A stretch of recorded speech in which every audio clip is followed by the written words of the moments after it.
अर्थ जीवन मुक्त गीता वेदांत सार से ओतप्रोत अत्यंत लघु कलेवर वाली जीवन मुक्त गीता श्री दत्तात्रेय जी की रचना है, जिसमें अत्यंत संक्षिप्त पर सार गर्भित ढंग से सहज सुबोध दृष्टांतों द्वारा जीव तथा ब्रह्म के एकत्व का प्रतिपादन किया गया है।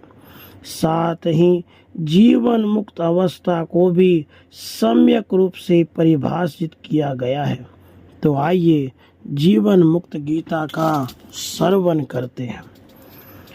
अपने शरीर की आसक्ति का त्याग, देह बुद्धि का त्याग ही वस्तुतः जीवन मुक्ति है।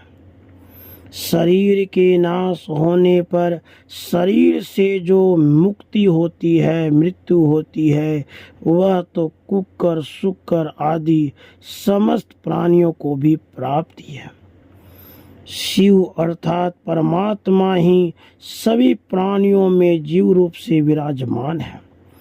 इस प्रकार देखने वाला अर्थात सर्वत्र भगवत दर्शन करने वाला मनुष्य ही जीवन मुक्त है।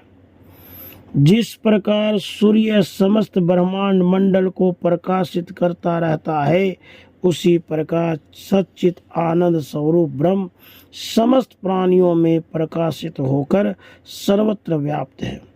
इस ज्ञान से परिपूर्ण मनुष्य ही वस्तुतः जीवन मुक्त कहा जाता है। जैसे एक ही चंद्रमा अनेक जलाशयों में प्रतिबिंबित होकर अनेक रूपों में दिखाई देता है, उसी प्रकार यह अद्वितीय आत्मा अनेक देहों में भिन्न भिन्न रूप से दिखने पर भी एक ही है। इस आत्म ज्ञान को प्राप्त मनुष्य ही वस्तुतः जीवन मुक्त कहा जाता है।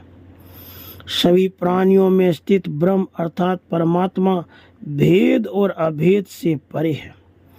एक होने के कारण भेद से परे, अनेक रूपों में दिखने के कारण अभेद से परे है। इस प्रकार अद्वितीय परम तत्व को हर जगह व्याप्त देखने वाला मनुष्य ही जीवन मुक्त है। पृथ्वी, जल, अग्नि, वायु, आकाश, इन पंच तत्वों से बना यह शरीर ही क्षेत्र है और आकाश से परे अहंकार मैं ही क्षेत्रज्ञ अर्थात शरीर रूपी क्षेत्र को जानने वाला कहा जाता है। यह मैं अहंकार ही समस्त कर्मों का कर्ता और कर्म फलों का भोक्ता है, सच्चित आनंद स्वरूप आत्मा नहीं। इस ज्ञान को धारण करने वाला ही वस्तुतः जीवन मुक्त कहा जाता है। ध्यान से भरे एकाग्र चित्त वाला और कर्म इंद्रियों की हलचल से रहित अद्वितीय आत्म तत्व में लीन ज्ञान ही वस्तुतः जीवन मुक्त है।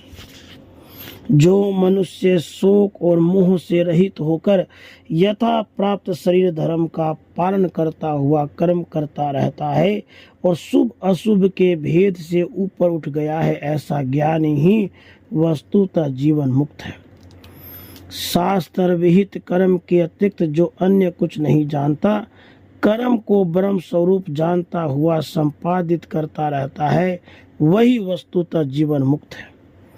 सभी प्राणियों के हृदयाकाश में व्याप्त चिन्मय परमात्म तत्व को जो जानता है, वही वस्तुतः जीवन मुक्त कहा जाता है। प्राणियों में स्थित शिव स्वरूप जीवात्मा अनादि है और उसका नाश नहीं हो सकता। ऐसा जानकर जो सभी प्राणियों के प्रति वैर रहित हो जाता है, वही वस्तुतः जीवन मुक्त कहा जाता है। आत्मा ही गुरु रूप है, विश्व रूप है। इस चैतन्य आकाश को कुछ भी मलिन नहीं कर सकता। भूतकाल और वर्तमान दोनों ही काल में अंश होने से एक ही है, दो नहीं।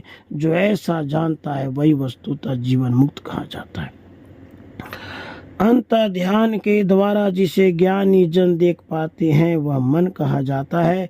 उस मन को सो अहम वह परम तत्व मैं ही हूँ की भावना में जो विलीन कर देता है, वही वस्तुतः जीवन मुक्त कहा जाता है।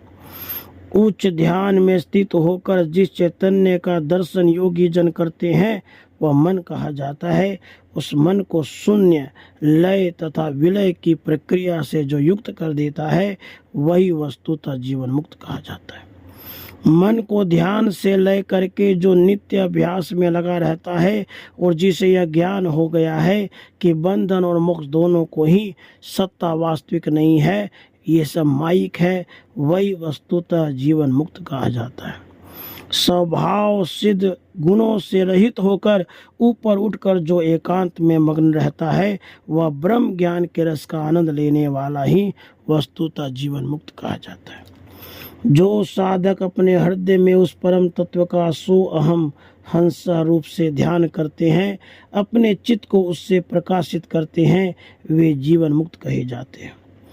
अपनी आत्मा को शिव शक्ति रूप परमात्म तत्व जानकर और अपने शरीर तथा ब्रह्मांड को समान जानता हुआ जो हृदय स्थित मोह को चिदाकाश में विलीन कर देता है वही वस्तुतः जीवन मुक्त कहा जाता है।